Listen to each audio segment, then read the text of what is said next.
கிருபையுள்ள கரத்தலங்களை தாழ்த்துகிறோம். ஒவ்வொரு முறை நாங்கள் கூடி வரும்போதும் எங்கள் மேல் இரக்கமாயிருக்கிறவரே, தயவாயிருக்கிறவரே, வந்திருக்கிறவரோடு கூட பேசுகிறவரே, வார்த்தையினால் முடிசூட்டுகிறவரே, நித்திய ஜீவ வசனம் உம்மிடத்தில் உண்டே ஆண்டவரே. நாங்கள் வேறு யாரிடத்தில் போவோம் அப்பா? எடுபடாத நல்ல பங்கை வைத்திருக்கிறவரே ஆண்டவரே, மறைவான மன்னாவை தருகிறவரே, வானத்திலிருந்து பிட்டு எங்களுக்கு தருகிறவரே, உம்முடைய தூதனை அனுப்பி அப்பத்தையும் தண்ணீரையும் தந்தது போல எங்களுக்கு வானத்திலிருந்து பரிசுத்த ஆவியானவரை அனுப்பி உம்முடைய வசனத்தை தந்ததுக்காக உமக்கு நன்றி. வசனத்துக்காக நாங்கள் காத்திருக்கிறோம். ஆவியானவரே, பலவீனமானவைகளை கொண்டு பலமாய் வெளிப்படுகிறவரே, குறைவுள்ளவைகளை கொண்டு நிறைவாய் வெளிப்படுகிறவரே, மண்ணை கொண்டு ஆவியாய் செயல்படுகிற தேவனே, எங்கள் மத்தியிலே நீர் வெளிப்பட வேண்டுமாய் நாங்கள் செபிக்கிறோம். மனுஷனை மறைத்து தேவ ஆவியானவர் வெளிப்படும்படி நாங்கள் செபிக்கிறோம். கிருபையுள்ள கரத்தில் எங்களை தாழ்த்துகிறோம். எங்கள் ஆண்டவர் இயேசு கிறிஸ்துவின் நாமத்தில் பிதாவே, அல்லேலூயா. மத்தேயு எழுதின சுவிசேஷம் 5ஆம் அதிகாரம் 14வது வசனம். நீங்கள் உலகத்திற்கு வெளிச்சமாய் இருக்கிறீர்கள். நீங்கள் உலகத்துக்கு வெளிச்சமாய் இருக்கிறீர்கள். மலையின் மேல் இருக்கிற பட்டணம் மறைந்திருக்க மாட்டாது. இந்த வசனத்தில் இருக்க ஒரு சில காரியங்களை தான் நாம் பார்க்க போகிறோம். நீங்கள் அறிந்த வசனம் தான். அதில் ஒரு சில காரியங்கள் கர்த்தர் எங்களுக்கு உணர்த்தினதை நாங்கள் இன்றைக்கி உங்களோடு கூட பகிர்ந்து கொள்ள போகிறோம். நீங்கள் உலகத்திற்கு வெளிச்சமாய் இருக்கிறீர்கள் அப்படின்னு சொல்லி நாம் பார்க்கிறோம். இது விசுவாசிகளை குறித்து, குறிப்பாக ஊழியர்களை குறித்து, சீஷர்களை குறித்து, அப்போஸ்தலர்களை குறித்து ஆண்டவர் சொல்றதான ஒரு வார்த்தை. நீங்கள் உலகத்துக்கு என்னவாக இருக்கிறீர்கள்? வெளிச்சமாக இருக்கிறீர்கள் என்று சொல்லி ஆண்டவர் சொல்லுகிறார். உலகத்துக்கு வெளிச்சமாக இருக்கிறது அப்படிங்கிறதுனா என்ன அப்படிங்கிறதுக்கு முன்னாடி ஆண்டவர் உங்கள் எல்லாருக்கும் தெரிந்திருக்கிறபடி முதலாவதாக தன்னுடைய படைப்பு கிரியேஷன், அதில் முதலாவதாக கர்த்தர் உண்டாக்கினது என்னது? வெளிச்சம் உண்டாக கடவது என்றார். இதுதான் ஃபர்ஸ்ட், வெளிச்சம் உண்டாக கடவது என்றார். அப்படின்னா இருள் அதற்கு முன்பாக இருந்தது என்று சொல்லி அர்த்தம். அதுக்கு முன்பாக ஒரு இருள் இருக்கிறது. அந்த இருளை கர்த்தர் வெளிச்சமாய் மாற்ற விரும்புகிறார். ஆனால் இருள் இன்னும் ஒரு பக்கம் இருக்கத்தான் செய்கிறது. ஆண்டவர் வெளிச்சம் உண்டாக கடவது என்று சொன்னாலும் இருள் ஒரு பக்கம் என்ன செய்து இருக்கு. முழுவதுமாக வெளிச்சம் எல்லா பக்கத்துக்கும் வரல. இப்போ நம்ம இங்கே உட்காந்துட்டு இருக்கிறோம். இதே பூமியில் இன்னொரு பக்கத்தில் என்ன இருக்கிறது? இருள் இருக்கிறது, இரவு. அவர் இருளுக்கு இரவு என்று பெயரிட்டார். அப்போ ஆண்டவர் வெளிச்சம் உண்டாக கடவது என்று சொன்னது ஒரு குறிப்பிட்ட ஏரியா பக்கம் மட்டும் அப்படி நம்ம எடுத்துக்கலாமா? அல்லது ஒரு சிலருக்கு மட்டும் அப்படின்னு சொன்னால் அப்படி அல்ல. அதற்கு பின்னாடி இருக்கிற ஆவிக்குரிய சத்தியத்தை நாம் பார்க்க வேண்டும். கர்த்தர் இருளை உண்டாக்கினாரா அப்படின்னு சொல்லி கேட்டிங்கன்னா, இருள் தான் ஆரம்பத்தில் இருக்கிறது நீங்கள் அங்கே பார்க்கும்போது. ஆனால் வெளிச்சத்தை, இருளை என்ன சொல்லுவாங்கன்னா, இருட்டு அப்படின்னு சொல்ல மாட்டாங்க, ஆப்சன்ஸ் ஆஃப் லைட் அப்படின்னு சொல்லுவாங்க.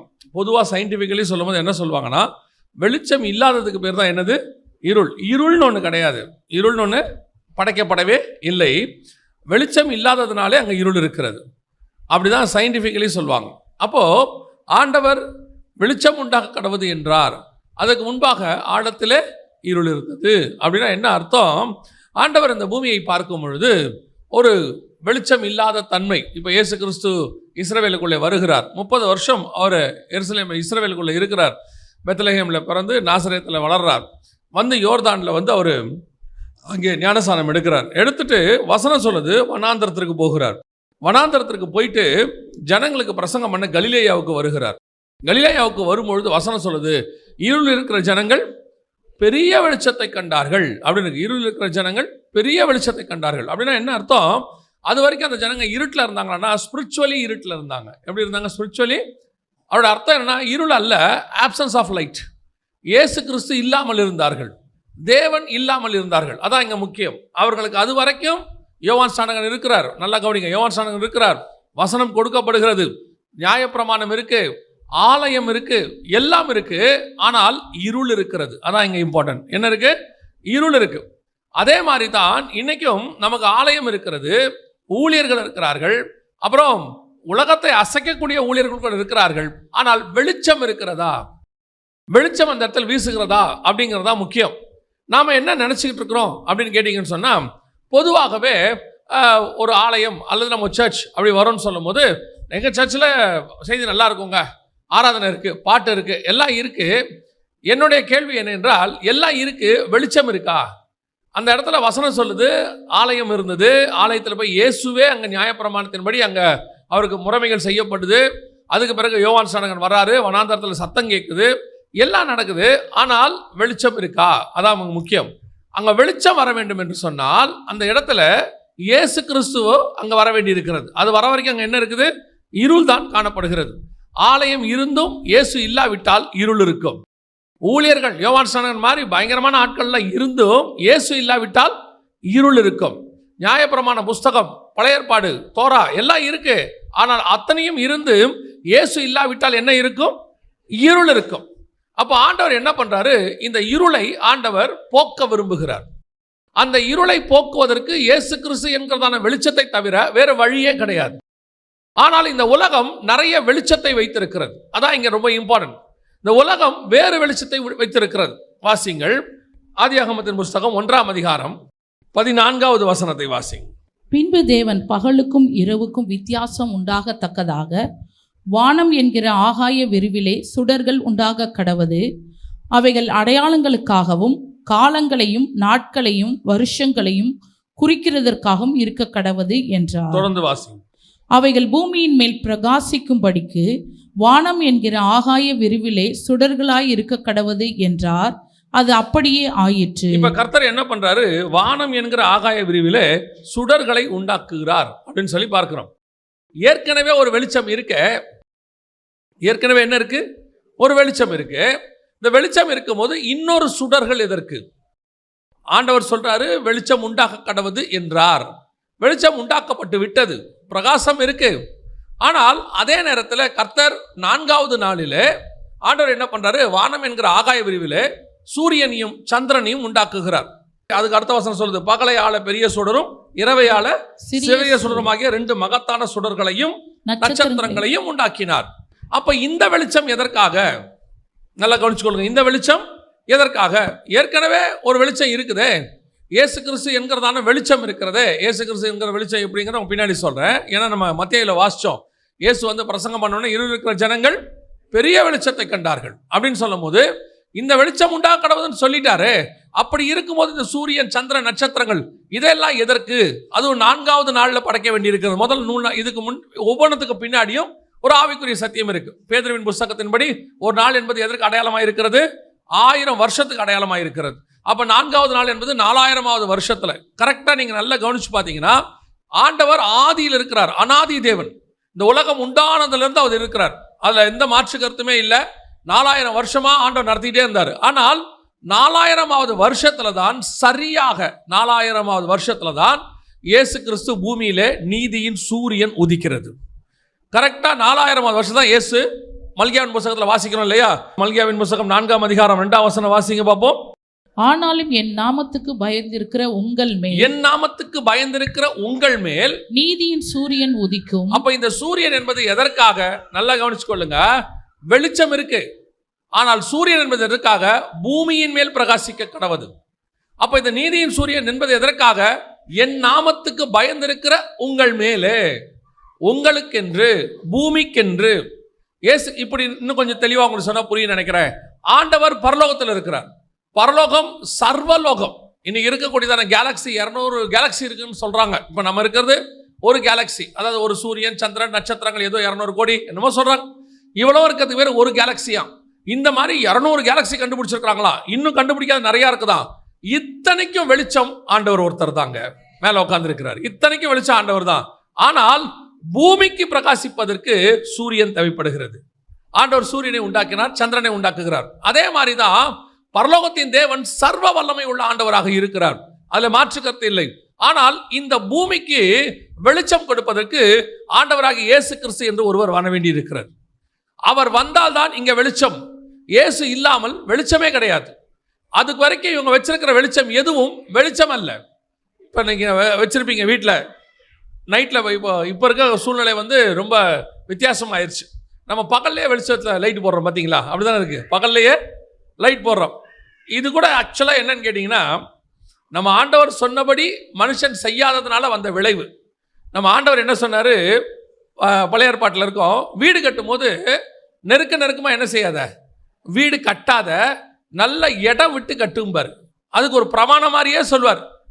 அதை ஸ்பிரிச்சுவலாக நீங்கள் பார்க்கறது ஒரு பக்கம் இருக்கட்டும், உலக பிரகாரமாக பார்த்தீங்கன்னா அப்படி நல்லா சுற்றி இன்றைக்கும் போனீங்கன்னா, நாகர்கோவில் கன்னியாகுமரி பக்கம்லாம் பார்த்தீங்கன்னா அப்படியே வீடு நெருக்கமாக இருக்கவே இருக்காது.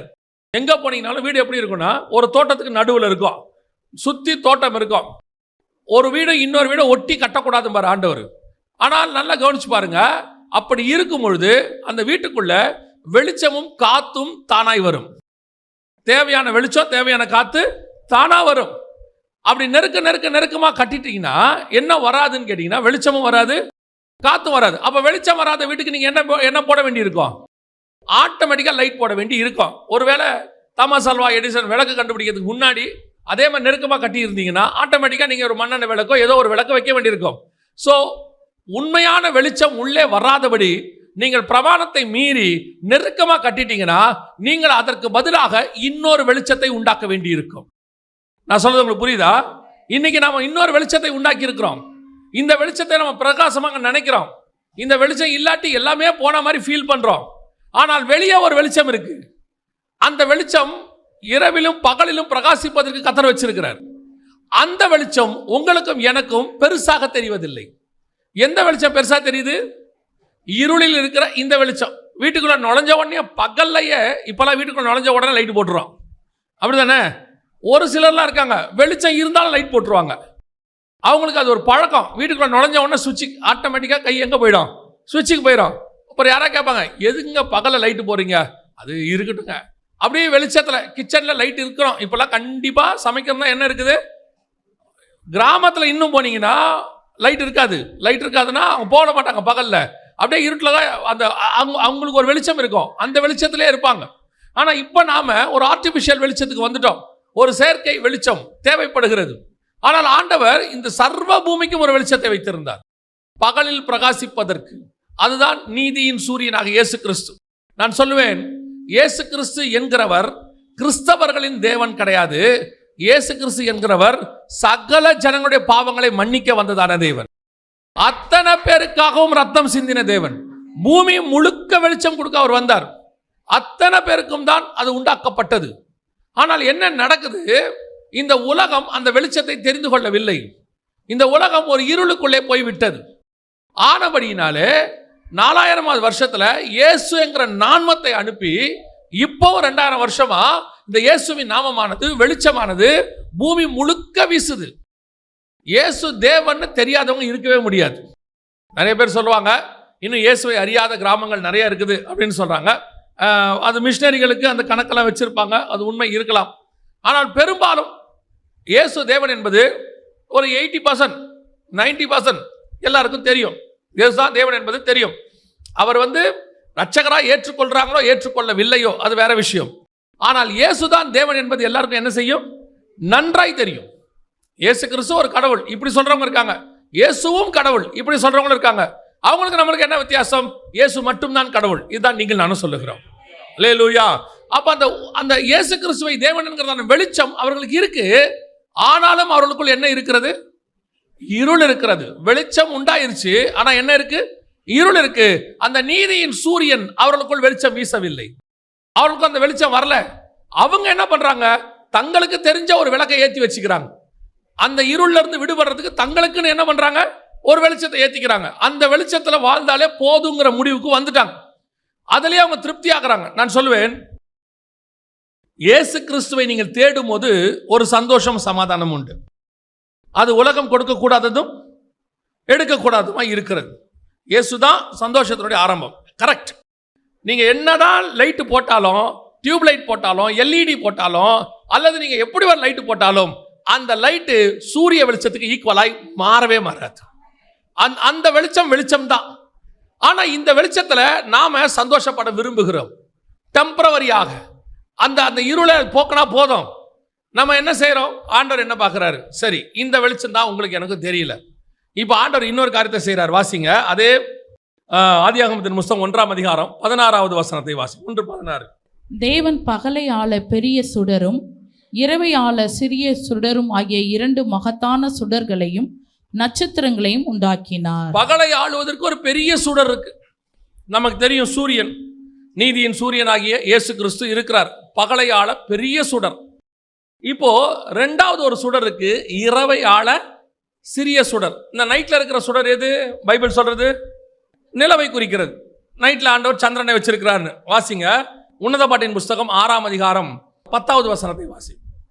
சந்திரனை போல் அழகும், சந்திரனை போல் அழகும், சூரியனை போல் பிரகாசமும், சூரியனை போல் பிரகாசமும், கொடிகள் பறக்கும் படையை போல் கெடியும் உள்ளவளாய் அருணோதயம் போல் உதிக்கிற இவள் யார்? யாரை பத்தி சொல்லப்பட்டிருக்குன்னா மணவாட்டியை பத்தி, சபையை பத்தி சொல்லப்படுது.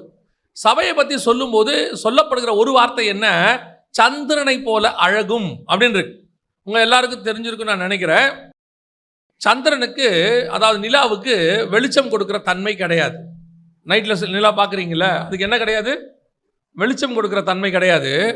நிலவு சூரியனுடைய வெளிச்சத்தில் தான் பிரதிபலிக்கிறது. சயின்டிஃபிக்கலி பார்த்தீங்கன்னா சூரிய வெளிச்சம் நிலவு மேலே என்ன செய்யுது? படுது. அப்படியா சொல்கிறீங்க? அப்படின்னா நிலா மறைஞ்சிக்கிட்டே வருது, பார்க்குறீங்களா? கொஞ்சம் கொஞ்சமாக என்ன செய்யுது? மறைஞ்சு ஒரு 15 நாளைக்கு ஒரு தடவை அமாவாசைன்னு ஒன்று வருது இல்லை? ஏன் வருது தெரியுமா? ஏன் வருது தெரியுமா? இப்போது சூரியன்லேருந்து வெளிச்சம் வருதா, பூமி என்ன செய்யும்? தன்னைத்தானே சுற்றிக்கிட்டு சூரியனை சுற்றி வருதா? அந்த தன்னைத்தானே சுற்றும் போது என்ன ஆகும்னா, இந்த சூரியனுடைய வெளிச்சம் நிலா மேலே படாமல் பூமி நடுவில் போகும். அப்படி போகும்போது கொஞ்சம் கொஞ்சமாக இந்த வெளிச்சம் மறைய மறைய நமக்கு நிலா இந்த பக்கத்தில் கொஞ்சம் கொஞ்சமாக மறையிற மாதிரி தெரியுது. டோட்டலாக பூமி மறைக்கும் போது நிலா இங்கே என்னவாயிடுது? அமாவாசை ஆயிடுது. திருப்பி பூமி கொஞ்சம் கொஞ்சமாக விலகும் போது சூரியனுடைய வெளிச்சம் எது மேலே விழுது? நிலா மேலே விழும்போது நமக்கு கொஞ்சம் கொஞ்சமாக தெரியுது. அதில் ஒரு 3 நாள் 4 நாள் கழிச்சு தெரியும் போது பிறை நிலவாக தெரியுது. இன்னும் கொஞ்சம் கொஞ்சம் வரும்போது கொஞ்சம் கொஞ்சமாக அதிகமாக தெரியுது. மொத்தமாக பூமி விலகும் போது முழு நிலவு தெரிகிறது. பௌர்ணமின்னு சொல்கிறீங்க. அப்போ இந்த நிலாவுக்கு என்ன கிடையாது? சுயமாய் வெளிச்சம் வீசுகிற தன்மை கிடையாது. சந்திரனுக்கு வெளிச்சம் வீசுகிற தன்மை என்பது சூரியனை அடிப்படையாய் கொண்டது. சூரிய வெளிச்சம் வீசுச்சுன்னா சந்திரன் வெளிச்சம் வீசும். சூரிய வெளிச்சம் இல்லாவிட்டால் சந்திரன் வெளிச்சம் வீசாது. இப்போ ஆண்டவர் சொல்றாரு, சந்திரனை போல அழகும், உதிக்கிற அருணோதயம் போல். அப்படின்னா இந்த சந்திரன் என்பது சபைக்கான அடையாளமா இங்க சொல்லப்படுகிறது. மணவாட்டி, மணவாட்டி சபைக்கு தானாய் பிரகாசிக்கிறதான தன்மை கிடையாது. என்ன கிடையாது? தானாய் பிரகாசிக்கிற தன்மை கிடையாது. கிறிஸ்துவினுடைய முகத்தின் பிரகாசம் சபையின் மேல் விழுந்தால்தான் சபை பிரகாசிக்கும். அல்லேலூயா. அந்த கிறிஸ்துவினுடைய நீதியின் சூரியனுடைய பிரகாசம் சபை மேல விழணும். இங்க விழுந்தாதான் இப்ப என்ன ஆகும்? அந்த பிரகாசம் பூமிக்கு தெரியும். யாருக்கு தெரியும்? ஜனங்களுக்கு தெரியும். சூரிய வெளிச்சம் இந்த சந்திரன் மேல விழாவிட்டால் பூமியை பொறுத்த வரைக்கும் சபை இருளடைஞ்சிருச்சுன்னு அர்த்தம். சபை சந்திரன் என்னவாயிடுச்சு? இருட்டாயிருச்சு. அப்ப சபை பிரகாசமா இருக்கணும்னா சூரிய வெளிச்சம் மேல விழுற மாதிரி பார்த்துக்கிட்டே இருக்கணும். மேல விழுற மாதிரி என்ன செய்யணும்? பார்த்துக்கிட்டே இருக்கணும். இந்த வெளிச்சம் இதை மறைக்காதபடி பார்க்கணும். மறைக்கிறதுக்கு என்னங்க காரணம் இருக்குது? என்னுடைய பிரகாசம் பிரகாசிக்காதபடிக்கு எனக்குள் இருள் வருவதுக்கு என்ன காரணம் இருக்குன்னா, நடுவுல பூமி வருதுன்னு அர்த்தம். நடுவுல என்ன வருது?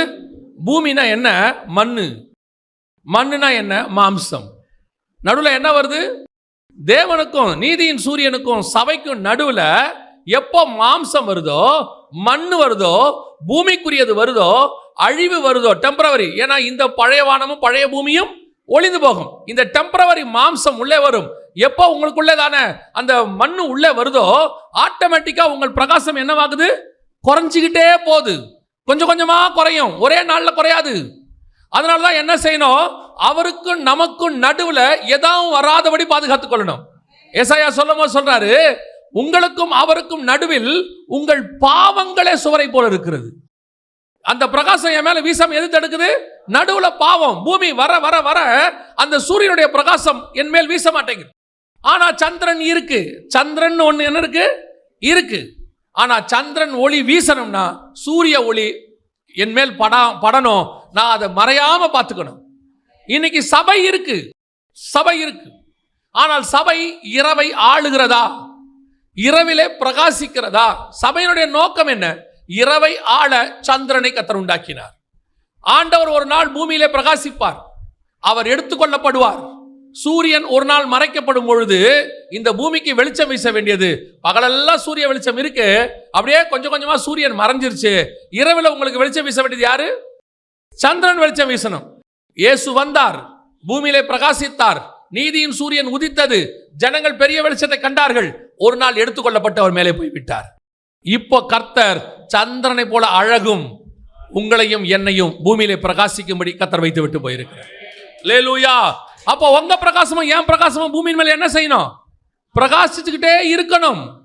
இங்கே நடுவுல இந்த பிரகாசம் குறையறதுக்கு என்ன காரணம்? நிறைய பேர் பிரகாசிச்சாங்க, அப்படியே ஒளி வீசினாங்க. எங்கேயோ ஒரு இடத்துல அப்படியே கொஞ்சம் பூமி உள்ள வந்துச்சு, எங்கேயோ ஒரு இடத்துல அப்படியே மாம்சம் உள்ள வந்துச்சு, கொஞ்சம் கொஞ்சமா உள்ள வருது. வரும்போது என்ன செய்யணும்? இப்பவும் சொல்றேன், வரும்போது என்ன செய்யணும்? அதை வராதபடி தடுக்கணும்.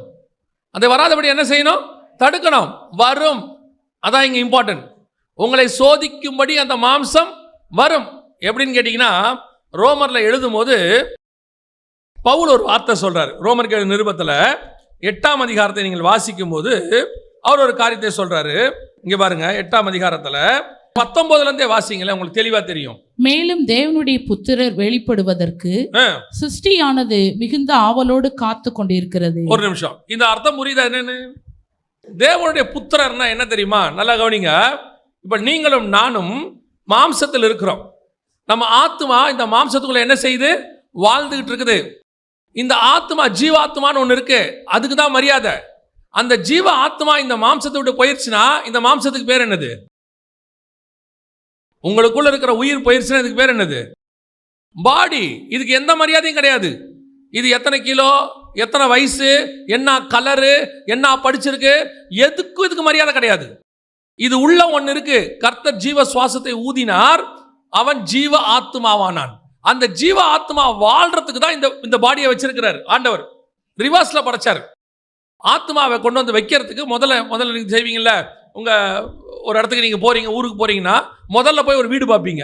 மனைவி பிள்ளைகளை கூட்டிட்டு போறதுக்கு என்ன பண்ணுவீங்க? வீடு பார்ப்பீங்க. அடுத்து ஸ்கூல் பார்ப்பீங்க. அடுத்து எல்லாம் பக்கத்தில் இருக்கான்னு பார்ப்பீங்க. பார்த்துட்டு எல்லாம் ரெடி பண்ணிட்டு அதுக்கப்புறம் கொண்டு போய் என்ன பண்ணுவீங்க? ஃபேமிலியை கொண்டு போய் வைப்பீங்க. யாராவது ஃபேமிலியை கூட்டிட்டு போய் அந்த ஊர்ல இறங்கிட்டு வீடு தருவீங்களா? பொண்டாட்டி பிள்ளையோட போய் இறங்கிட்டு எல்லாத்தையும் கையில் வச்சுக்கிட்டு வீடு கிடைக்குமா, வீடு கிடைக்குமா தேடுவீங்களா? ஆண்டவர் சொல்றார் ஆபிரகாம, நான் காண்பிக்கும் தேசத்துக்கு போ. இப்போ சாராள்கிட்ட வந்து சொல்வார், அம்மா ஆண்டவர் நம்மளை கானானுக்கு போக சொல்றாரு. அப்படியாப்பா, கானான் எங்கே இருக்கு? தெரியாதும்மா. இதுக்கு முன்னாடி போயிருக்கீங்களா? இல்லைம்மா. தெரிஞ்சவங்க யாராவது? இல்லைம்மா. அங்கே போய் எங்கே தங்க போகிறோம்? தெரியாதும்மா. ஆனால் அந்த அம்மா ஒரு பேச்சு பேசாமல் வந்துச்சு பாருங்க. இல்லை, எவ்வளோ பெரிய ஆசீர்வாதம். இப்போ யோசிச்சு பாருங்களேன். இப்போ முன்னாடி போனோம், அங்கே போய் எல்லா காரியத்தையும் ரெடி பண்ணோம்ல.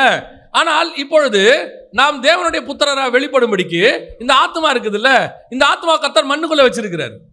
மண்ணுக்குள்ள வச்சு இந்த ஆத்மா போகிற வரைக்கும் கர்த்தர் அதான் ரிவர்ஸ்ல படைச்சாருங்கிற. ரிவர்ஸ்ல எப்படி படைக்கிறாரு? முதல்ல கர்த்தர் இடத்த படைச்சிடுறாரு. எதை படைக்கிறாரு? மண்ணை. இந்த வீடு இதை படைச்சிடுறாரு. இந்த வீட்டுக்கு தேவையான சூரியன், சந்திரன், நட்சத்திரம், தண்ணி கிண்ணி எல்லாம் படைச்சிட்டார். நம்ம வீடு தண்ணி போய் தண்ணி இருக்குதான் பார்க்குறோம்ல, அது மாதிரி ஆண்டவர் தண்ணி, நதி, இது எல்லாம் படைச்சிடுறார். படைச்சிட்டு அதுக்கப்புறம் தான் இந்த ஆளை கொண்டாந்து உயிர் வைக்கிறார் உள்ள. எது? ஜீவ ஆத்மாவா நான் ஊதுறார். இப்போ கொண்டாந்து வச்சாச்சு. ஆனா வசனம் என்ன சொல்லுதுன்னா, இது டெம்பரவரி வீடாமா. இது என்ன வீடு? டெம்பரவரி வீடாமா. ஆதாமுக்கே இது டெம்பரவரி தான், மரணம் கிடையாது, ஆனா டெம்பரவரி. பழைய வானமும் பழைய பூமியும் ஒளிஞ்சிடும், என்னைக்கு இருந்தாலும் டெம்பரவரி தான். ஸோ வச்சுட்டாராமா. ஆனால் இந்த தேவபுத்திரர் உள்ள இருக்கு பார்த்தீங்களா, இதுக்கு பேர் தான் தேவபுத்திரர். அவன் தான் ஒரிஜினல். இவன் இப்போ ஒரு வீட்டில் இருக்கான். தேவபுத்திரர் வெளிப்படுவதற்கு சிருஷ்டியானது மிகுந்த ஆவலோட காத்திருக்கு. கர்த்தர் என்ன பண்றாரா? இன்னொன்னு செஞ்சிருக்கிறார் நமக்கு. கர்த்தர் நமக்கு போய் சொல்றாரு, உங்களுக்கு ஒரு வாசஸ்தலம் ஆயத்தம் பண்ணுகிறேன். வாசஸ்தலம்னா என்ன? வீடு கட்டுறாரா? அதெல்லாம் இல்ல. கர்த்தர் என்ன உண்டாக்குறாரா? இந்த ஆத்மா வாழ்றதுக்கு இங்கே இதை உண்டாக்கி இருக்கிறார்ல, இதே ஆத்மா வாழ்றதுக்கு இன்னொரு பாடி ரெடி பண்ணிட்டு இருக்கிறாரு. அது மகிமையின் சரீரம், அது நித்திய சரீரம், மரணமில்லா சரீரம், கர்த்தரோடு கூட நித்தியமாய் வாழ போறது. அதுக்கு பேர் தான் தேவபுத்திரர். அது என்ன செய்யுமா? சிருஷ்டியானது ஏகமாய் தவிக்கிறது. உள்ள இருக்கிற ஆத்மா என்ன செய்தான்? நான் அங்க போனோம். ஏன்னா இதோட ஒரிஜினல் வீடு அதுதான். ஏன்னா ஆத்மா நித்தியம். அப்ப வாழ்ற இடமும் எப்படி இருக்கணும்? நித்தியமா இருக்கணும். ஆனா வாழ்றது எதுல வாழுது? டெம்பரவரியில வாழ்ந்துட்டு இருக்குது. பாடி டெம்பரவரி, ஆனா உள்ள இருக்கிற ஆத்மா பர்மனன்ட். இப்ப இது என்ன சொல்லுதான்? அடுத்த வசனம் 20ஆம் வசனம் வாசிங்க. அதேனென்றால் சிருஷ்டியானது அழிவுக்குரிய அடிமைத்தனத்தின் இன்று விடுதலையாக்கப்பட்டு, இந்த பாடியிலிருந்து விடுதலையாக்கப்பட்டு தேவனுடைய பிள்ளைகளுக்குரிய மகிமையான சுயாதீனத்தை பெற்றுக்கொள்ளும் என்கிற நம்பிக்கையோடு, எனக்கு அது கிடைக்கும், நித்தியம் கிடைக்கும், அந்த நித்திய பாடியில நான் வாழ்வேங்கிற நம்பிக்கையோடு அந்த சிருஷ்டியானது சுய இஷ்டத்தினாலே அல்ல, இந்த ஆத்மாவானது ஆசைப்பட்டு இந்த உடம்புக்குள்ள இல்லையாமா. இந்த ஆத்மாவானது ஆசைப்பட்டு இந்த உடம்புக்குள்ள இல்லையாமா. அந்த ஆத்மாவுக்கு இந்த உடம்பை பிடிக்கலையாமா. ஆத்மாவுக்கு, உங்களுக்கு இல்ல, ஆத்மாவுக்கு என்ன செய்யலையாமா, பிடிக்கலையாமா. இந்த ஆத்மாவானது சுய இஷ்டத்தினால் அல்ல, அடுத்து கீழ்ப்படுத்தினவராலேயே மாயைக்கு கீழ்ப்பட்டு இருக்கிறது. அவரே என்ன பண்ணிருக்கிறாராம், கீழ்ப்படுத்தினவராலேயே இந்த மாயான சரீரத்துக்கு அது என்ன பண்ணிருக்கு, உள்ளுக்குள்ள அடங்கி இருக்குது இந்த ஆத்மா. இந்த ஆத்மாவுக்கு இந்த, இப்போ நல்லா கவனிங்க, இந்த ஆத்மாவுக்கு இந்த பாடியை பிடிக்கல. ஏன்னா இது டெம்பரவரி, இது நாற்றம் உள்ளது, இது அழிவு உள்ளது, இது பாவம் உள்ளது. ஆனா ஆத்மாவோ தேவனுடையது, ஜீவ ஆத்மாவானான். அதுக்கு என்ன விரும்புதா, இந்த அழிவில்லாத நித்தியமான நல்ல வாசனை உள்ள கர்த்தர் விரும்புகிற ஒரு பாடி இருக்கு, பர்மனன்ட். அதுக்கு தான் அது காத்திருக்குதான். ஆனா வேற வழி இல்ல, கர்த்தரே அதை கொண்டு இதுக்குள்ள வச்சிருக்காரா, மண்ணுக்குள்ள. அவர் தானே ஊதுனாரு மண்ணுக்குள்ள. அவரே கீழ்ப்படுத்தினவராலேயே மாயைக்கு கீழ்ப்படியும்படி அப்படி ஆகிட்டு. அதான் பவுல் எழுதுறாரு. அப்போ இது என்னது, டெம்பரவரி. இந்த டெம்பரவரி பாடிக்குள்ள ஆத்மா இருக்கு. அப்போ நல்லா கவனிச்சுக்கொள்ளுங்க, இது விடுபட்டு எங்க போகணும், ஒரிஜினலுக்கு போகணும். விடுபட்டு அதை வாஞ்சிக்கணும், அங்க போகணும். இப்போ எனக்குள்ளே ஒரு பிரகாசம் வீசுகிறது. இப்போ என்ன கர்த்தர் என்ன பண்ணிருக்காரு, சந்திரனாக வச்சிருக்கிறார். இங்க இது பூமியின் மேல் பிரகாசிக்கும்படி வச்சிருக்கிறார். இந்த டெம்பரவரியா இந்த சந்திரன் இருக்கு பூமியில. நாம எப்படி இந்த பாடி டெம்பரவரி அது உள்ள இருக்கோ, அதே மாதிரி நம்ம இந்த பூமியில இருக்கோம். இருக்கும் அளவும், அதான் இம்பார்ட்டன்ட், இருக்கும் அளவும் அந்த சூரியனுடைய வெளிச்சம் நம்மேல் வீசணும். புரியுதா? கர்த்தருடைய பிரகாசம் நம்மேல் என்ன செய்யணும், இருந்துட்டே இருக்கணும். எதுக்காக? அந்த பிரகாசம் எனக்காக அல்ல, நான் டெம்பரவரி, நான் இருக்கும் அளவும் பூமியின் மேல் வீசத்தக்கதாக. இருள் இருக்கிற ஜனங்களுக்கு நைட்ல வெளிச்சம் கொடுக்கிறது கர்த்தர் என்ன வச்சிருக்கிறாரு, சபையை வச்சிருக்கிறாரு. எதுக்கு ஒரு சபை அங்க இருக்கு, அந்த ஏரியா இருளில் இருக்கிறது, வெளிச்சம் வீசும்படி சபை வைக்கப்பட்டிருக்கிறார். அதுதான் மலை மேல் இருக்கிற பட்டணம்னு சொல்றாரு. எல்லாருக்கும் தெரியறதுக்காக வச்சிருக்கிறாராம். அப்ப நீ எதுக்காக இன்னும் இங்க இருக்கீங்க அப்படின்னு கேட்டா, நான் ஜனங்களுக்கு வெளிச்சம் வீசுவதற்காக, ஜனங்களுக்கு ஒளி கொடுப்பதற்காக. நான் டெம்பரவரியா தான் இருக்கிறேன், குறிப்பிட்ட காலம் தான் இருப்பேன், ஆனா ஒளி கொடுக்கிறவனா இருக்கிறேன். இப்ப கேள்வி என்னன்னா, சபை இருக்கு, சந்திரன் இருக்கு, வெளிச்சம் வீசுதா, பிரகாசம். இருள் இருக்கிற ஜனங்கள் உங்களை பார்க்கிறார்களா? இயேசு கிறிஸ்து வந்து ஒரு பிரசங்கம் பண்ண உடனே கலிலேயாவில் இருக்கிற ஜனங்களை குறித்து வேதம் சொல்லுகிறது, இருள் இருக்கிற ஜனங்கள் வெளிச்சத்தை கண்டார்கள். இன்னைக்கு உங்களை என்னையும் இருள் இருக்கிற ஜனங்கள் பார்க்கிறாங்களா? பார்க்கும்போது அவங்களுக்கு தெரியுதா உங்க கூட கர்த்தர் இருக்கிறாரு, இல்ல உங்ககிட்ட ஒரு மகிமை இருக்குது, உங்க மேல ஒரு பிரகாசம் வீசுது, இது எனக்கு வேணும், இது தேவைப்படுது அப்படின்னு சொல்றாங்களா? அந்த வெளிச்சத்துக்கு ஓடி வராங்களா? அப்ப இந்த சந்திரன் பிரகாசிக்குதா? இல்ல ஒரு சிலருக்கு உங்க சந்திரன் கொஞ்சமா தெரியுது, ஒரு சிலர் உங்களை புகழ்றாங்க. நல்லா கவனிங்க, பிறை சந்திரனை கொஞ்சம் பேர் புகழ்வாங்க. பிறை சந்திரன் என்ன செய்வாங்க, கொஞ்சம் பேர், எல்லாரும் செய்ய மாட்டாங்க, கொஞ்சம் பேர் மட்டும் செய்வாங்க. அதுவே முழு சந்திரன் எல்லாருக்கும் வெளிச்சம், அத்தனை பேருக்கும். அப்ப சபை ஒரு சிலருக்கு மட்டும் பிரகாசிக்கிறதாக இருக்கக்கூடாது, சபை அரைவான ஒளி கொடுக்கிறதா இருக்கக்கூடாது. சபை முழு பிரகாசத்தை வெளிப்படுத்தக்கூடிய பௌர்ணமியை போல, சந்திரனை போல அழகு. அப்ப நீங்களும் நானும் அந்த வெளிச்சத்தை வாங்கினாதான் முடியும். வாங்குறோமா? இல்ல நடுவுல மண்ணு வருதா, மாம்சம் வருதா, உங்களுக்கும் தேவனுக்கும் நடுவுல வருதா, எனக்கும் தேவனுக்கு நடுவுல வருதான்னு பார்க்கணும். வரும். இப்பவும் சொல்றேன், ஏன்னா அதுக்கு தான் இந்த வார்த்தையை சொன்னேன். ஏன்னா இந்த மண்ணுக்குள்ளதான் எது இருக்கு, இந்த ஆத்மா இருக்குது. கண்டிப்பா இந்த மண்ணு என்ன செய்யும், கொஞ்சம் கொஞ்சமாக என்ன பண்ணும், உங்களை ஆக்கிரமிப்பு செய்ய நினைக்கும். ஆத்மா போராடுது. அதான் வசனம் சொல்லுது, சிருஷ்டியானது ஏகமாய் தவிக்கிறது. தவிக்குது. உள்ளுக்குள்ள இருக்கிறது, நீங்க இயேசுவை அறிஞ்ச பிறகு, அந்த நீதியின் சூரியன் வெளிச்சம் வந்த பிறகு ஆட்டோமேட்டிக்கா உங்களுக்கு என்ன தோணுது, நான் பாவம் செய்யக்கூடாது, நான் கர்த்தருக்குள்ள இருக்கணும், நான் இதுல இருந்து விடுபடணும், முழுசா கர்த்தருக்கு வாழணும். ஆனா ஒரு இடம் வரும்போது பட்டுன்னு விழுறோம். அது என்ன வேணா இருக்கணும், ஒவ்வொரு ஆளுக்கும் ஒவ்வொன்றா இருக்கும். பணத்தாசைக்காரனுக்கு இனி நான் பணமே ஆசைப்படக்கூடாது, தேவைக்கு மட்டும் வச்சுக்கணும்னு நினைக்கும் போது திடீர்னு பணத்தாசை மேல கொஞ்சம் வரும். ஏன் இப்படி போட்டு டபுள் ஆக்கி 4 ஆக்கி 8 ஆக்கி 10 ஆக்கி பண்ணா என்ன அப்படின்னு தோணும். கோபப்படக்கூடாதுன்னு நான் பூமியில் சாந்த குணமுள்ளவனாய் மோசேயை போல மாறணும் அப்படின்னு ஒரு தீர்மானம் எடுத்து, இந்த சிருஷ்டியானது ஒரு தீர்மானம் எடுத்து வீட்டுக்கு போச்சுன்னா, கணவன் வீட்டுக்கு போனா மனைவி நிற்கும், மனைவி வீட்டுக்கு போனா மாமியார் நிற்கும் இல்லையா? உன் கோபத்தை தூண்டுறதுக்கு சில நேரங்களில் வாலிப பிள்ளைகளுக்கு, வாலிப பசங்களுக்கு அவன் தீர்மானம் எடுப்பான், இனி இதெல்லாம் பார்க்க மாட்டேன், இதெல்லாம் செய்யக்கூடாது, நல்ல ஜெபம் பண்ணணும், நல்ல பைபிள் வாசிக்கணும், வைராக்கியமாக இருக்கணும்னு. கரெக்டாக அன்னைக்கு தான் அவனுக்கு நோட்டிஃபிகேஷனே வரும்.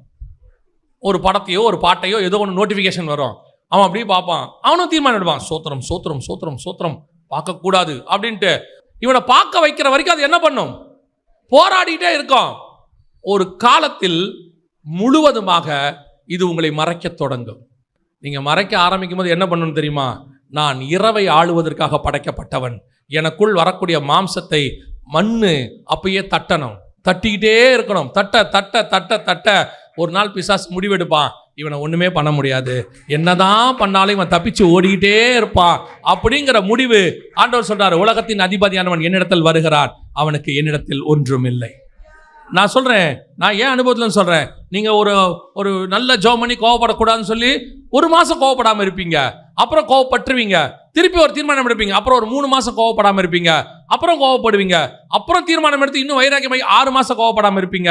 என்றைக்கோ ஒரு நாள் கோவம் வரும். ஒரு நாள் வரும், உங்களுக்கு கோவம் என்பது என்னைக்கு வந்துச்சுன்னு உங்களுக்கே தெரியாது. உங்களை சுற்றி இருக்கிறவங்க சாட்சி கொடுப்பாங்க. என்ன கொடுப்பாங்க தெரியுமா? இவர் கோவப்பட்டு நான் பார்த்ததே இல்லைங்க அப்படிம்பாங்க. இந்த சாட்சி உடனே வராது, கொஞ்சம் கொஞ்சமாக வரும். கர்த்தர் உன்னையும் என்னையும் இரவில் ஆளுவதற்காக வச்சிருக்கிறார். நம்மளை சந்திரனை போல வச்சிருக்கிறாரு. நம்முடைய வெளிச்சம் இருளின் மேல் பிரகாசிக்க கடவுது. ஜனங்கள் வந்து என்ன செய்வாங்க? பார்ப்பாங்க. இது கர்த்தர் சபைக்கு வச்ச அடையாளம். ஆனால் நல்லா கவனிச்சு கொள்ளுங்க, ஒரு காலகட்டத்தில் இப்போ நீங்களும் நானும் சபையில் இருக்கிறோம், நீதியின் சூரியன் இயேசு கிறிஸ்துவோட வெளிச்சம் இருக்கு. ஆனால் இது எல்லாமே என்னன்னு கேட்டீங்கன்னு சொன்னா டெம்பரவரி வெளிச்சம் தான். இப்போ சொல்றேன், இயேசு கிறிஸ்துவோட வெளிச்சம் என்னது? என்னங்க இப்படி சொல்லிட்டீங்க, இயேசு கிறிஸ்துவோட வெளிச்சத்தை போய் டெம்பரவரி வெளிச்சம்னு சொல்றீங்களே அப்படின்னு சொல்லி நீங்க கேட்டீங்கன்னா நல்லா கவனிங்க. இயேசு கிறிஸ்துவின் வெளிச்சத்தை நான் டெம்பரவரி வெளிச்சம் தான் சொன்னேன், இயேசு கிறிஸ்துவ டெம்பரவரின்னு சொல்லலை. நான் சொல்றது புரியுதா? நிறைய பேர் என்ன சொல்லுவாங்கன்னா, இயேசு கிறிஸ்துவின் நாமம் அப்படின்னு ஒன்று வச்சு சிலர் இருப்பாங்க தெரியுமா, ஒன்லி ஜீசஸ் அப்படிம்பாங்க. அவங்க சொல்லக்கூடிய வார்த்தைகள் என்னவா இருக்குன்னா, வானத்தின் கீழெங்கும் பூமியின் மேலெங்கும் இயேசுவின் நாமம் அல்லாமல் வேறொரு நாமம் இல்லை. கரெக்ட், அதில் மாற்றுக்கிறதே கிடையாது. ஆனால் இந்த நாமமும் டெம்பரவரி நாமம் தான். எந்த நாமம்? இயேசு கிறிஸ்து என்கிற நாமம் டெம்பரவரி. எப்போ வரைக்கும் தெரியுமா? இந்த பூமி இருக்கிற வரைக்கும். பூமி அழிஞ்ச பிறகு இந்த நாமம் இருக்காது. இயேசு கிறிஸ்துடைய ஒரிஜினல் நாமம் ஒன்று வரும். இயேசு கிறிஸ்து என்கிற நாமம் ஜனங்களை மீட்பதற்காக பிதா வச்ச நாமம். இயேசு கிறிஸ்துங்கிற நாமம் ஜனங்கள் மீட்பதற்காக. அதுக்கு முன்னாடியும் இல்லை, மீட்பு முடிஞ்சு நித்தியம் வரும்போது அங்கேயும் இல்லை. நான் சொல்ல உங்களுக்கு புரியுதா? பாருங்க, வெளிப்படுத்தின விசேஷம் 19ஆம் அதிகாரம் 12வது வசனம் வாசிங்க. அவருடைய கண்கள் அக்கினி ஜுவாலை போல் இருந்தன, அவருடைய சிரசின் மேல் அநேக கிரீடங்கள் இருந்தன. அவருக்கே அன்றி வேறு ஒருவருக்கும் தெரியாத ஒரு நாமமும் எழுதி இருந்தது. ரத்தத்தில் தோய்க்கப்பட்ட வஸ்திரத்தை தரித்திருந்தார். அவருடைய நாமம் தேவனுடைய வார்த்தை என்பதே இயேசு கிறிஸ்து என்பதுக்கு ரட்சகர் என்று பொருள். இதுக்கு என்ன பேரு? இதுக்கு தேவனுடைய வார்த்தை என்று பொருள். இன்னொரு நாமம் இயேசுவுக்கு வரும், பின்னாடி வரும். அதான் நித்தியத்துக்கான நாமம். நம்ம எல்லாருக்குமான இதை சரியா புரிஞ்சுக்கிட்டா தான் உங்களுக்கு புரியும். இல்லை வேணா உடனே இது ஏதோ தப்பா சொல்றான்னு நினச்சிப்பீங்க. இயேசு கிறிஸ்துங்கிற நாமம் இயேசு பூமிக்கு வரத்துக்கு முன்னாடி வரைக்கும் பூமியில என்ன செய்யல இல்லை. எத்தனாயிரம் வருஷமானா கிட்டத்தட்ட 4000 வருஷமா. ஆதாம்ல இருந்து இயேசு வர வரைக்கும் என்ன கிடையாது? இயேசுங்கிற நாமம் பூமியில யாருக்கும் வெளிப்படுத்தப்படலை. எல்லாரும் கேட்குறாங்க, சொல்லப்படவில்லை. ஆனால் இயேசு வந்த பிறகு அந்த நாமம் அறிவிக்கப்படுகிறது. அந்த நாமம் இப்பவும் இருக்கு. எப்போ வரைக்கும் இருக்குன்னா, இயேசு கிறிஸ்து நித்தியம் வர வரைக்கும் இருக்கும். வெளிப்படுத்தின விசேஷத்துல இன்னொரு வார்த்தை கூட இருக்கு. இன்னொரு இடத்துல ஆண்டவர் சொல்றாரு, 3:12 வாசிங்க. ஜெயம் கொள்ளுகிறவன் எவனோ அவனை என் தேவனுடைய ஆலயத்திலே தூணாக்குவேன், அது நின்று அவன் ஒரு காலம் நீங்குவதில்லை. என் தேவனுடைய நாமத்தை. அப்ப பிதாவுக்கு இன்னொரு நாமம் இருக்கு. நல்லா தெரிஞ்சுக்கொள்ளுங்க, பிதாவுக்கு என்ன இருக்கு? இப்போ வரைக்கும் இன்னும் அந்த நாமம் நமக்கு தெரியாது.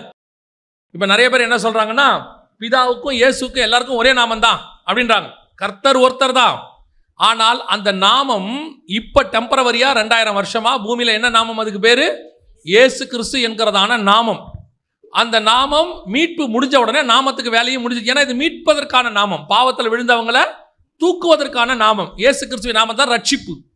இப்போ சொல்றேன், இயேசு கிறிஸ்துவின் நாமம் அல்லாமல் ரட்சிப்பு கிடையாது.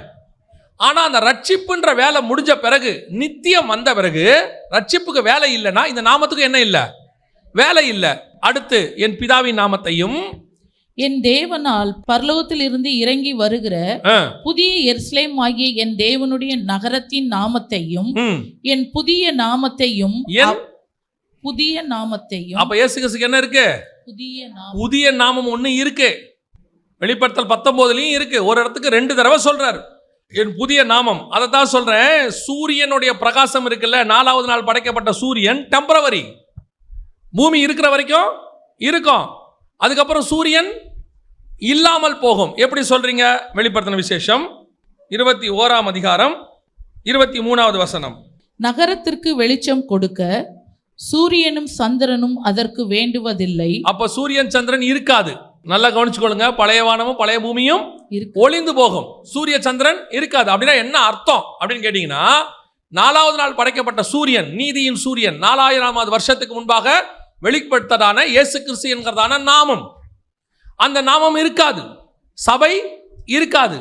அந்த நாமம் இருக்கிற வரைக்கும் தான் சபை பிரகாசிக்கும். அந்த சூரியன், நீதியின் சூரியன் போச்சுன்னா சபைக்கு என்ன இருக்காது? பிரகாசம் இருக்காது. ஏன்னா அந்த வெளிச்சம் தான் இந்த வெளிச்சம் இருக்கும். அப்ப இயேசு கிறிஸ்துவினுடைய வெளிச்சம் போச்சுன்னா இந்த வெளிச்சம் போயிடும். சூரிய வெளிச்சம் போச்சுன்னா, இப்ப நாம எல்லாருமே இயேசு கிறிஸ்துங்கிற நாமத்தினாலையும் இயேசு கிறிஸ்து கொடுத்த வார்த்தையினாலையும் இயேசு கிறிஸ்துவினாலையும் தான் வாழ்றோம். அவர் நாமத்தினாலே பிசாசுகள் துரத்தப்பட்டது, அவர் நாமத்தினாலே வியாதிகள் சுகமாகுது, அவர் நாமத்தினாலே ரட்சிப்பு, எல்லாம் கரெக்ட், எல்லாம் கரெக்ட், மாற்றுக்கிறதே கிடையாது. ஆனால் ஒரு நாள் இந்த நாமம் முடியும். அப்போ அந்த பிரகாசம் முடிஞ்சா நம்ம மேல இருக்கிற பிரகாசமும் முடியும். ஏன்னா சூரிய வெளிச்சம் தான் எது மேல வீசுது? சந்திரன் மேல வீசுது. அப்ப தேவனுடைய வெளிச்சம் தான் எது மேல வீசுது? சபையின் மேல வீசுது.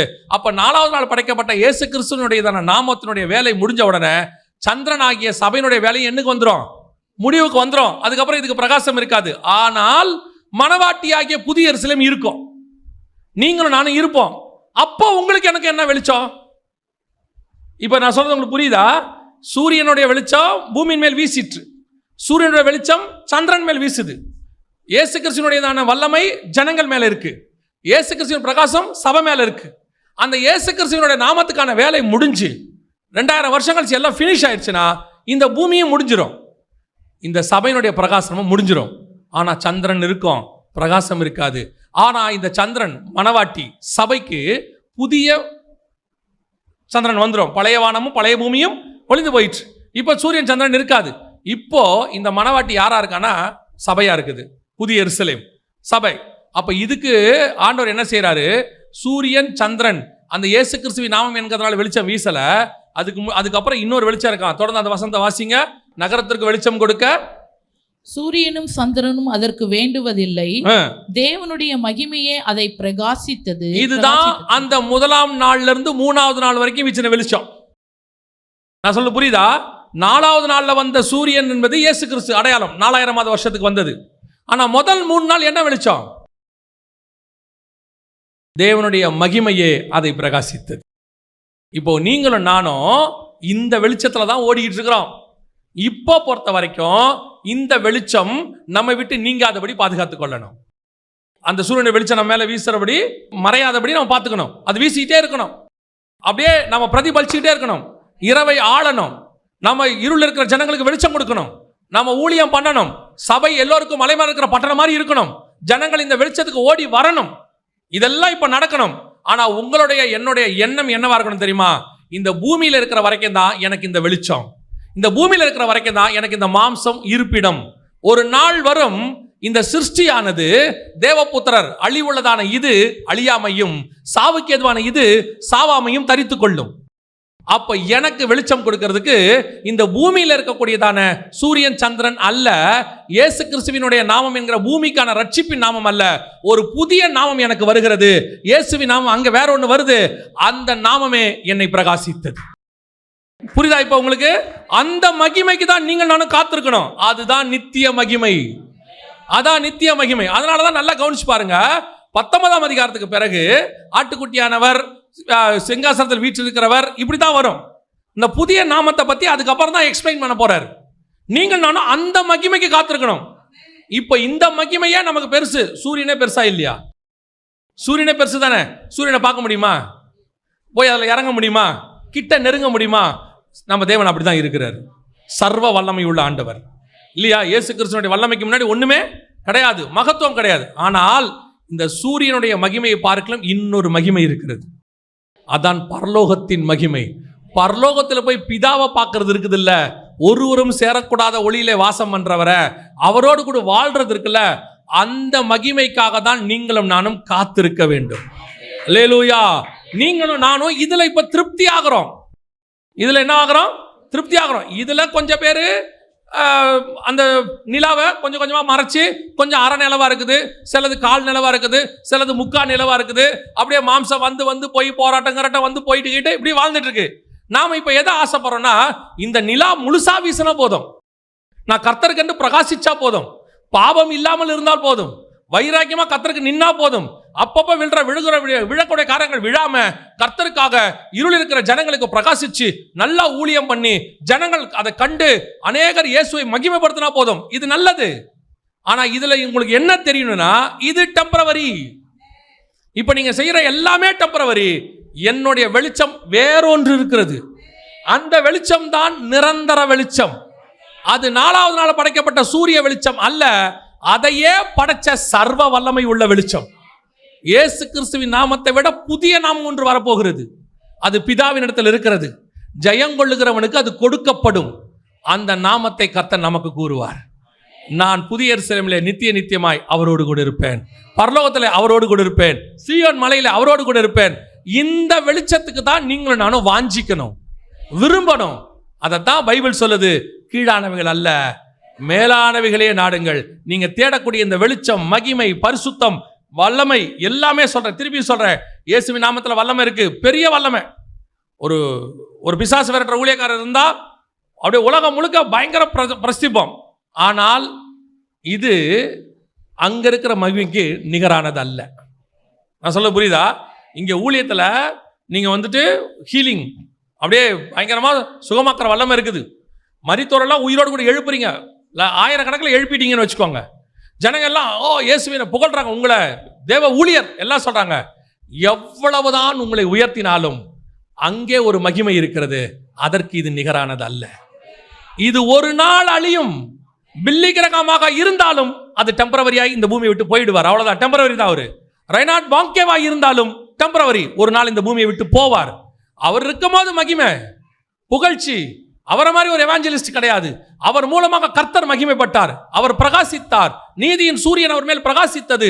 அநேக ஜனங்கள் பில்லிகிரகம் வழியாக வெளிச்சத்தை கண்டார்கள். இருள் இருக்கிற ஜனங்கள் பெரிய வெளிச்சத்தை கண்டார்கள். ரெய்னார்ட் பாங்கே வழியாக இருள் இருக்கிற ஜனங்கள் பெரிய வெளிச்சத்தை கண்டார்கள். உண்மை. ஆனாலும் அது டெம்பரவரி. எவ்வளவு பெரிய ஊழியராக இருந்தாலும் அது டெம்பரவரி. ஒரு நாள் வரும், எனக்கு ஒரு வெளிச்சம் இருக்கிறது, நான் அந்த வெளிச்சத்தை நோக்கி நடக்க ஆரம்பிக்கிறேன். அதுதான் எனக்கு நித்திய வெளிச்சம். இப்ப இருக்கக்கூடிய இந்த டெம்பரவரியில 2 ஸ்டேஜ்ல நான் மாட்டிக்கிட்டு இருக்கிறேன். எந்த 2 ஸ்டேஜ்ல மாட்டிக்கிட்டு இருக்கிறேன்? ஒன்னு, என் நிலவுல அந்த சூரியன்ல இருந்து வரக்கூடிய வெளிச்சம் 100% பிரகாசிக்க மாட்டேங்குது. என்ன பண்ண மாட்டேங்குது? 100% பிரகாசிக்க மாட்டேங்குது. ஏன் பிரகாசிக்க மாட்டேங்குது? எனக்குள்ள அப்பப்போ பூமி வந்துட்டு போகுது, கொஞ்சம் வருது உள்ள, அப்படியே மறையுது, அப்படியே மகிமை போகுது. அப்புறம் கொஞ்ச நாள்ல அப்படியே ஜோமனி பைபிள் வாசி உபவாசம் போட்டு அப்படியே அது விலகி கொஞ்சம் பிரகாசிக்குது. இது ஒரு டெம்பரவரியாவே எனக்கு போயிட்டு இருக்கு. இதைத்தான் பைபிள் சொல்லுது, சிருஷ்டியானது ஏகமாய் சிக்கி தவிக்கிறது. எப்போ ஆண்டவரே நான் சுத்தமா வாழ்வேன், எப்போ பரிசுத்தமா வாழ்வேன், எப்போ நீர் விரும்புறபடி வாழ்வேன், எப்போ நான் விரும்புறபடி வாழ்வேன். எனக்கு ஒரு நம்ம ஒரு பரிசுத்தம் வச்சிருக்கோம், ஆண்டவருக்காக இப்படி இருக்கணும்னு. அதையே நம்மளால முடியல. ஆனா பைபிள் சொல்லுது, நான் பரிசுத்தரா இருப்பது போல் நீங்கள் பரிசுத்தமா. அந்த பரிசுத்தத்துக்கு வரணுமா, அந்த பிரகாசத்துக்கு வரணுமா, அந்த வல்லமைக்கு வரணுமா, அது வரணுமா, அதை என்னால அடைய முடியல. இது முதல் போராட்டமா இருக்கு. ஆனா ஆண்டவர் சொல்றாரு, இந்த போராட்டத்துக்கே நீ இப்படி போராடிக்கிட்டு இருக்கிறியே, இதோடைய அடுத்த ஸ்டேஜ் ஒன்று இருக்கு. என்ன தெரியுமா? நீ இங்கே பிரகாசிக்கிறது எவ்வளவா இருந்தாலும் உண்மையான வெளிச்சம் ஒன்று வரப்போகிறது. அதுதான் 1ஆம் நாள் உண்டாக்கப்பட்டது. அந்த வெளிச்சம் தான் பரலோகத்தில் இருக்கிறது. இப்போ நீங்களும் நானும் அந்த வெளிச்சத்தை நோக்கி என்ன செய்யணும்? நடக்கிறவர்களாக, பிரயாணிக்கிறவர்களாக காணப்பட வேண்டும். தேவனை நோக்கி அப்படி நடக்கிறவங்களாக பார்க்கணும். ஆண்டவரே நான் என்ன செய்யணும்? அந்த வெளிச்சத்தை நோக்கி நடக்கணும். அது அந்த வெளிச்சத்தை போகும். அதுக்கு நான் என்ன செய்யணும்? எனக்கு இந்த சந்திரனுங்கிற கான்செப்டே உடைஞ்சிரும். நான் சொல்றது புரியுதா? பூமியில் இருக்கிற எல்லாமே எனக்கு என்ன செய்யும்? உடையும். இங்கே எனக்கு இப்போ என்ன வச்சு சொல்றேன், ஒரு ஊழியக்காரனுங்கிறது இங்க எனக்கு பெருசு. இதுதான் என் லைஃப். சாகர வரைக்கும் நான் என்னவா இருக்கணும்? ஒரு ஊழியக்காரனாக இருக்கணும். இப்போ நீங்க விசுவாசியா இருக்கிறீங்க, ஊழியக்காரர் ஆவீங்க. சாகர வரைக்கும் கர்த்தருக்காக நான் என்ன செய்யணும்? இது சந்திரன், இது பிரகாசம், ஜனங்களுக்கு வெளிச்சம் கொடுக்கிறது, இது பெருசு. ஆனா எனக்கு இதுவும் உடையணும். நான் ஊழியக்காரனாக சக்சஸ்ஃபுல்லாக வாழ்வதற்காக அழைக்கப்படல. நான் பரலோகத்திலே நித்தியமாய் அந்த ஒரு சரீரத்தை அடைந்து அவரோடு கூட இருப்பதற்காக அழைக்கப்பட்டேன். அப்போ என் விஷன் அதுதான். இப்போ பாருங்களேன், ஆபிரகாமுக்கு கானானை பற்றி ஆண்டவர் சொல்றாரு. கானானுக்கு போ, நான் உனக்கு தரேன் எல்லாம் சொல்றாரு. இப்போ ஆபிரகாம் 75 வயசுல நடக்க ஆரம்பிச்சு, அதுக்கு முன்னாடி நடக்க ஆரம்பிச்சு 75 வயசுல வந்துட்டார், வந்து சேர்ந்துட்டார். இப்போ ஆபிரகாமுக்கு என்ன, ஆண்டவரே நீங்க வார்த்தை கீழ்ப்படிஞ்ச, ஊழியத்தை பண்ண, சக்சஸ்ஃபுல் ஆயிட்ட, இங்க என்ன பண்ணணும்? உனக்கு ஒரு குமாரனை தருவேன். தந்துட்டாரு. சோத்திரம் ஆண்டவரே, குமாரனை கொடுத்துட்டீங்க. இப்போ குமாரனையும் கொடுத்து முடிச்சாச்சு. குமாரனை பலி கொடு. சரியா ஆண்டவரே, அதை கூட நான் செஞ்சிடறேன். கொடுத்து முடிச்சாச்சு. இப்போ குமாரனை திருப்பி கொடுத்துட்டாரு ஆண்டவர், வந்துட்டாரு. இப்போ என்னாச்சு? இது எல்லாமே ஒரு 100-105 வயசுக்குள்ள முடிஞ்சிருச்சு. ஆபிரகாமின் வயசு 175. ஆபிரகாமின் வயசு 175. இதெல்லாம் ஒரு 100 வயசுல ஈசாக்க பிறந்துட்டார். அது ஒரு 115-120 வயசுக்குள்ள ஈசாக்க பலி கொடுக்க மாதிரி கொண்டு போயாச்சு. இப்போ அடுத்து 140 வயசுல ஈசாக்கு கல்யாணம். ஒரு விஷன், நீ போ என்னுடைய பையனுக்கு மனவாட்டியை தேடு. அந்த மனவாட்டிக்கு ஆண்டவர் வச்சிருக்கிறார், அதை கொண்டாங்கிறார். இவனை கூட்டு போக அதை கொண்டா. அடுத்த விஷன், இப்போ போய் கூட்டு வந்தாச்சு. ரெபேக்கா வந்தாச்சு. ஆபிரகாம் பார்க்குறாரு, ஓகே வந்தாச்சு. ஆபிரகாமுக்கு கொடுத்த வாக்குத்தத்தம் யார் மேலே இருக்குது? ரெபேக்கா மேலே இருக்குது. ஆபிரகாம்கிட்ட ஆண்டவர் சொல்வார், உன் சந்ததி வானத்து நட்சத்திரத்தை போலவும் கடற்கரை போலவும் இருக்கும், உன் சந்ததியார் சத்துருக்களின் வாசல்களை சுதந்திரத்துக் கொள்வார்கள். இதே வாக்குத்தத்தத்தை ரெபேக்காளுக்கு லாபம் சொல்லுவான். சொல்லி முடிச்ச உடனே வந்தாச்சு. கரெக்டாக 2 வாக்குத்தத்தமும் ஒன்றாயிடுச்சு. இப்போ வந்தாச்சு. வந்த உடனே இதோட முடிஞ்சுதா அப்படின்னா இல்ல. அதுக்கப்புறம் 20 வருஷம் யாருக்கு குழந்தை இல்ல, ஈசாக்கு குழந்தை இல்ல. 160 குழந்தை பிறகுது. இப்போ ஈசாக்கு, யாக்கோபு, ஏசா எல்லாத்தையும் ஆபிரகாம் பார்க்கிறாரு. ஆனா இவ்வளவுக்கு அப்புறம் அவர் எதுக்கு உயிரோடு இருக்கிறாரு? இவ்வளவுக்கு அப்புறம் எதுக்கு உயிரோடு இருக்கிறாரு? அதான் நீங்க சொன்ன வேலையை முடிச்சுட்டேன், இங்க வந்தாச்சு. ஈசாக்கு பிறந்ததோட என் வேலை முடிஞ்சிருச்சு. சரி, ரெபேக்காளுக்கு தேவையான தேடி கொடுக்கறது என் வேலை, தேடியும் கொடுத்துட்டேன். இதுக்கப்புறம் எனக்கு என்ன வேலை? அடுத்த 35 வருஷம் நான் என்ன பண்ண போறேன்? அடுத்த 30 எதுக்கு ஆண்டவரே? வாசிங்க எபிரேயர் நிருபம் 11ஆம் அதிகாரம் 13வது வசனத்திலிருந்து வாசி. இவர்கள் எல்லாரும் வாக்குத்தத்தம் பண்ணப்பட்டவைகளை அடையாமல் தூரத்திலே அவைகளை கண்டு நம்பி அணைத்து கொண்டு பூமியின் மேல் தங்களை அந்நியரும் பரதேசிகளும் என்று அறிக்கையிட்டு விசுவாசத்தோட மரித்தார்கள். எதற்காக? விசுவாசத்தோட மரித்து காத்திருந்தாங்களாமா. அந்த 10-11 வசனம் வாசிங்க. ஏனெனில் தேவன் தாமே கட்டி உண்டாக்கின அஸ்திபாரங்கள் உள்ள நகரத்துக்கு அவன் அஸ்திபாரம் உள்ள நகரத்திற்கு அவன் காத்திருந்தான். இப்ப எல்லா வேலையும் முடிஞ்சிருச்சு. ஈசாக்கு கல்யாணம் பண்ணி கொடுத்தாச்சு 140. அடுத்த 35 வருஷம் நான் என்ன செய்யணும் அப்படின்னா, ஆண்டவர் சொல்றாரு, உனக்கு ஒரு நகரம் இருக்கு. உனக்கு ஒரு தேவன் தாமே கட்டி உண்டாக்கின அஸ்திபாரம் உள்ள நகரம். அதுதான் நம்ம வாசிச்சோம் வெளிப்படுத்தல் 21 புதிய எருசலேம். அதற்கு அவன் என்ன பண்ணானா? அப்ப இனிமேட்டு அடுத்த 35 வருஷம் என்னுடைய காத்திருப்புதல் எதுக்காக? முதல் 75 வருஷம் கானான், 100 வயசு வரைக்கும் ஈசாக்கு, 140 வரைக்கும் ரெபேக்கா, 175 வரைக்கும் புதிய எருசலேம். நான் காத்திருக்கிறேன். எதுக்கு காத்திருக்கிறேன்? எனக்கு தேவன் ஒன்று கட்டிக்கிட்டு இருக்கிறாரு, அது வர வரைக்கும் நான் காத்திருக்கிறேன். அப்போ அவன் விஷன் பூமிக்குரியதா இருந்துச்சு, ஊழியம் பூமிக்குரியதா இருந்துச்சு. அந்த ஊழியத்தை பூமியில் ஆண்டவர் நிறைவேற்றிட்டாரு, வேலை முடிஞ்சிடுச்சு. இப்போ அவன் என்ன நினைக்கிறான் தெரியுமா? இப்போ நான் இருக்கிறது தேசத்தை சுதந்திரிக்கவோ அல்லது குழந்தை பெற்றுக்கொள்ளவோ மருமகளை குழந்தை சேர்க்கவோ இல்லை. இப்போ நான் இருக்கிறது இனி எனக்கு ஒன்று வரப்போகிறது, அதுக்காக நான் காத்து கொண்டிருப்பேன். இதைத்தான் நான் உங்களுக்கு சொல்றேன். இப்போ நீங்க அடைகிற வெளிச்சம் சூரிய வெளிச்சம், இயேசு கிறிஸ்துவின் நாமத்தினால வரக்கூடிய வெளிச்சம் பூமிக்குரியது. இது ஒரு நாள் முடிவடையும். உங்களை இந்த வெளிச்சம் தான் பரலோகத்துக்கு கூட்டு போகும், மாற்றுக்கிறதே இல்லை. இயேசு தான் பரலோகத்துக்கு கூட்டு போவார். ஆனால் அங்கே இயேசு என்கிற நாமம் அல்ல, அங்கே புதிய நாமம் இருக்கு, அங்கே வேறொரு மகிமை இருக்கு, அங்கே வேறொரு சரீரம் இருக்கு, அங்கே வேறொரு வாழ்க்கை இருக்கு. நான் அதை நோக்கி காத்து கொண்டிருக்கிறேன். தேவன் தாமே எனக்காக உண்டாக்கி இருக்கிறதான தேவ புத்திரர் வெளிப்படும்படிக்கு நான் காத்திருப்பேன். அல்லேலூயா. அப்போ புதிய எருசலேமை எப்படி கட்டுறாங்க? அஸ்திபாரம் உள்ள நகரம்னு யாருக்கு தெரியுது? ஆபிரகாமுக்கு தெரியுது. இப்போ உங்களுக்கு எனக்கு கர்த்தர் எது வச்சிருக்கிறாரு? தேவ புத்திரர். தேவபுத்திரர் வெளிப்படும்படிக்கு சிருஷ்டிப்பு எனக்குள்ள என்ன செய்யுது? சிருஷ்டி காத்திருக்கு. என் ஆத்மா எது காத்திருக்கு? இதை விட இன்னொரு பாடி இருக்கு எனக்கு. அப்போ உங்க விஷன் என் விஷன் எப்படி இருக்கணும் தெரியுமா? அவன் எப்படி புதிய எருசலேமை பார்க்கணும், அஸ்திபாரோட நகரம்னு யோசிச்சுக்கிட்டு இருந்தானோ, அதே மாதிரி நீங்களும் நானும் எனக்கொன்று வரப்போகிறது, அதற்கு நான் காத்திருக்கிறேன், அதை நான் மகிமையிலே தரிசிப்பேன். என் கண்கள் காணவும் இல்லை, என் காதுகள் கேட்கவும் இல்லை, ஆனால் எனக்கு ஆவியிலே கர்த்தர் அதை வெளிப்படுத்துவார். அதை பார்க்கிறவளா மாறினோம், அந்த தரிசனத்துக்கு பின்னாடி போயிடணும். இப்ப சொல்றேன், நீங்கள் அந்த வெளிச்சத்தை நோக்கி பார்க்கிறவளா மாறிட்டீங்கன்னா இந்த டெம்பரவரி வெளிச்சத்தை பத்தி கவலைப்படவே மாட்டீங்க. இந்த பூமிக்குரிய வெளிச்சத்தை பத்தி கவலைப்படவே மாட்டீங்க. இதுல இருக்கிறத பத்தி யோசிக்கவே மாட்டீங்க. கல்யாணம் ஆகுதா ஆகலையா, நோ வரிஸ். குழந்தை பிறகுதா பிறக்கலையா, நோ வரிஸ். வீடு இருக்கா இல்லையா, நோ வரிஸ்.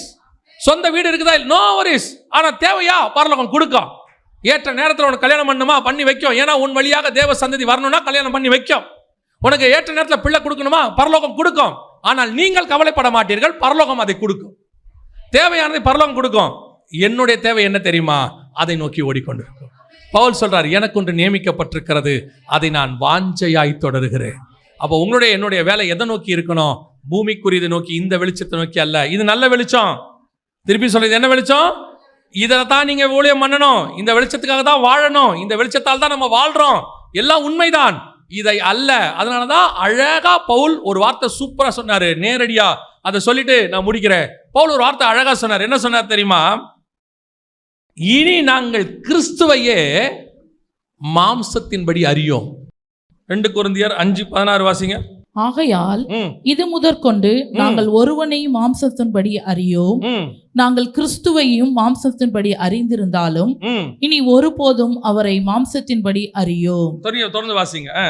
இப்படி இருக்க ஒருவன் கிறிஸ்துவுக்குள் இருந்தால் புது சிருஷ்டியாய் இருக்கிறான், பழையவைகள் ஒளிந்து போயின, எல்லாம் புதிதாயின. இந்த இடத்துக்கு நீங்க வந்துடணும். இனி நாங்கள் கிறிஸ்துவையே எப்படி அறியோம்? மாம்சத்தின்படி அறியோமோ.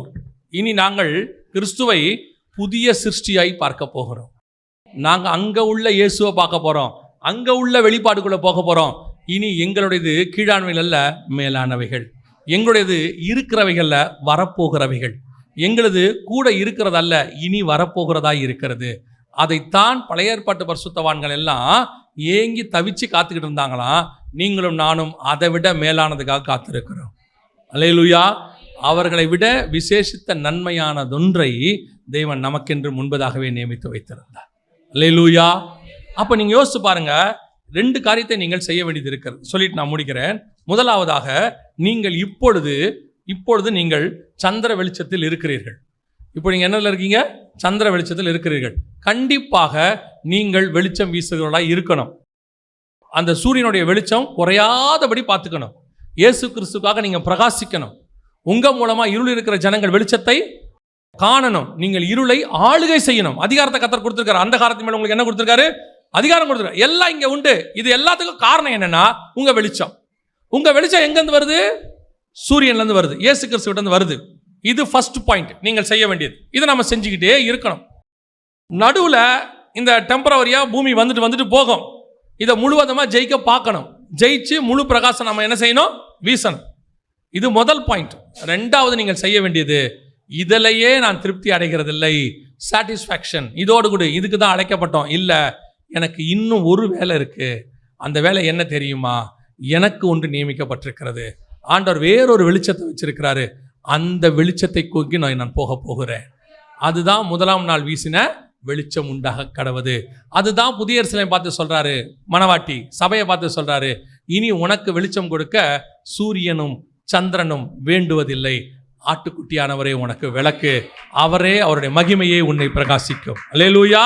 அப்ப இப்ப நீங்களும் நானும் 1 இதை செய்யணும், 2 அதுக்கு காத்திருக்கணும்.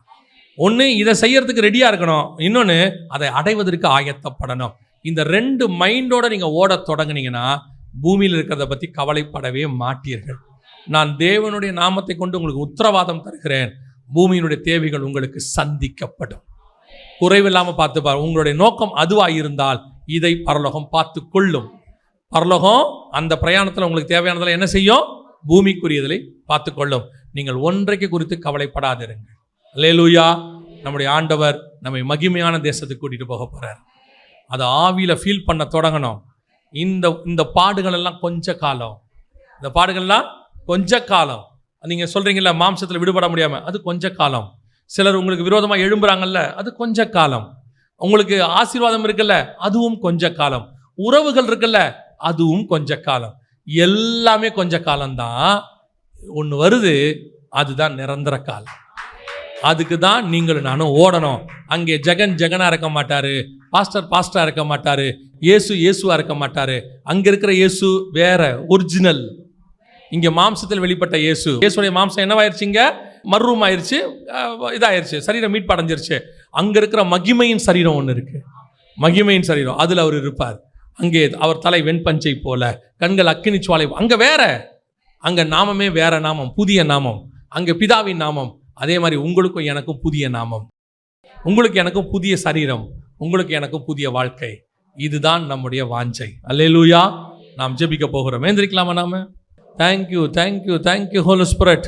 இந்த வார்த்தைக்காக நன்றி அப்பா. எங்கள் மேல் வைத்த உம்முடைய தயவுக்காக தேங்க்யூ லார்ட். அருமையான வேலைக்காக உமக்கு ஸ்தோத்திரம். நாங்கள் கூடி வந்து உம்முடைய சமூகத்தில் உட்கார்ந்து உம்முடைய வெளிச்சத்தில், இந்த வெளிச்சத்தில் உம்முடைய வசனத்தை ஆராய, இந்த வெளிச்சத்தில் உம்முடைய மகிமையை உணர, இந்த வெளிச்சத்தில் உம்முடைய பாதப்படியில் உட்கார நீ தந்த தயவுக்காய் ஸ்தோத்திரம். ஆகிலும் எங்கள் வாஞ்சை இதிலும் மேலான வெளிச்சம், இதிலும் மேலான மகிமை, நித்தியத்துக்குள்ள இருக்கக்கூடிய அந்த பிரசன்னம், ஒருவரும் சேரக்கூடாத ஒளியிலே வாசம் பண்ணக்கூடிய அந்த பிரசன்னம், தைரியமாய் கிட்டி நெருங்கி சேருகிற அந்த மகா பரிசுத்த பிரசன்னம், அதற்குள்ளே நாங்கள் நுழைய கிருபை பாராட்டு. ஆண்டவரே, இந்த வெளிச்சத்தை மறைக்க இந்த பூமியிலே உமக்கும் எமக்கும் நடுவிலே இடையிலே எத்தனையோ தடுமாற்றங்கள், எத்தனையோ பலகீனங்கள், எத்தனையோ வீழ்ச்சிகள்.